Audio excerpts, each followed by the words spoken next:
RSS general secretary Dattatreya ഹൊസബല്ലയുമായി തൃശൂരിൽ കൂടിക്കാഴ്ച നടത്തിയെന്ന് സംബന്ധിച്ച് ADGP MR അജിത് കുമാർ. സ്വകാര്യ സന്ദർശനമെന്നാണ് മുഖ്യമന്ത്രിയുടെ ഓഫീസിനോട് ADGPയുടെ വിശദീകരണം. RSS നേതാവിനെ കാണാൻ ADGP സ്വകാര്യ വാഹനത്തിലെത്തിയത് DGPയെയും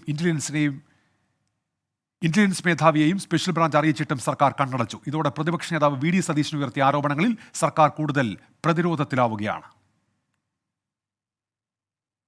ADGP MR അജിത് കുമാറും RSS നേതാവ് ദത്താത്രേയ ഹൊസബല്ലയുമായുള്ള കൂടിക്കാഴ്ചാ വിവാദത്തെ മുഖ്യമന്ത്രിയിലേക്കാണ് പ്രതിപക്ഷം തിരിച്ചുവിടുന്നത്. മുഖ്യമന്ത്രിയുടെ RSS ബാന്ധവമെന്ന തരത്തിൽ പ്രതിപക്ഷ നേതാവ് തൊടുത്ത അസ്ത്രം CPIM-നെയും സർക്കാരിനെയും ചുട്ടുപൊള്ളിക്കുകയാണ്. കൂടിക്കാഴ്ച നടന്നിട്ടുണ്ട് എന്ന MR അജിത് കുമാറിന്റെ വിശദീകരണം എരിതിയിലെ എണ്ണയായി. വിവാദത്തിന്റെ പശ്ചാത്തലത്തിലാണ് മുഖ്യമന്ത്രിയുടെ ഓഫീസ് ADGP MR അജിത് കുമാറിനോട് വിശദാംശങ്ങൾ തേടിയത്. RSS ദേശീയ ജനറൽ സെക്രട്ടറിയുമായി തൃശൂരിൽ കൂടിക്കാഴ്ച നടത്തിയിരുന്നുവെന്ന് MR അജിത് കുമാർ മുഖ്യമന്ത്രിയുടെ ഓഫീസിനെ അറിയിച്ചു.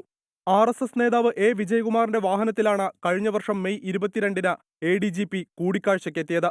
ജയകുമാർ തന്റെ സഹപാഠിയെന്നും സ്വകാര്യ സന്ദർശനം മാത്രമായിരുന്നുവെന്നുമാണ് അജിത് കുമാറിന്റെ വിശദീകരണം. ADGP RSS നേതാവിനെ കണ്ട വിവരം തൃശൂർ സ്പെഷ്യൽ ബ്രാഞ്ച് പിറ്റേ ദിവസം തന്നെ സംസ്ഥാന പോലീസ് മേധാവിയെയും ഇന്റലിജൻസ് മേധാവിയെയും സർക്കാരിനെയും അറിയിച്ചിരുന്നു. കൂടിക്കാഴ്ച വിവരം സർക്കാർ അറിഞ്ഞിട്ടും ADGPയോട് ആ ഘട്ടത്തിലൊന്നും വിശദീകരണം ചോദിച്ചിട്ടില്ല. മുഖ്യമന്ത്രിയുടെ ദൂതനായാണ് ADGP RSS നേതാവിനെ കണ്ടതെന്ന പ്രതിപക്ഷ നേതാവിന്റെ വാദത്തിന് മൂർച്ച നൽകുന്നത് ഇതാണ്.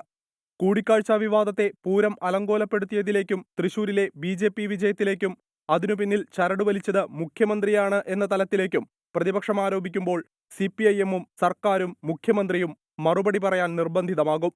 വിവാദത്തിൽ മുഖ്യമന്ത്രിയുടെ മറുപടി എന്താകുമെന്ന് രാഷ്ട്രീയ കേരളം കാതോർക്കുന്നു. 24 തിരുവനന്തപുരം.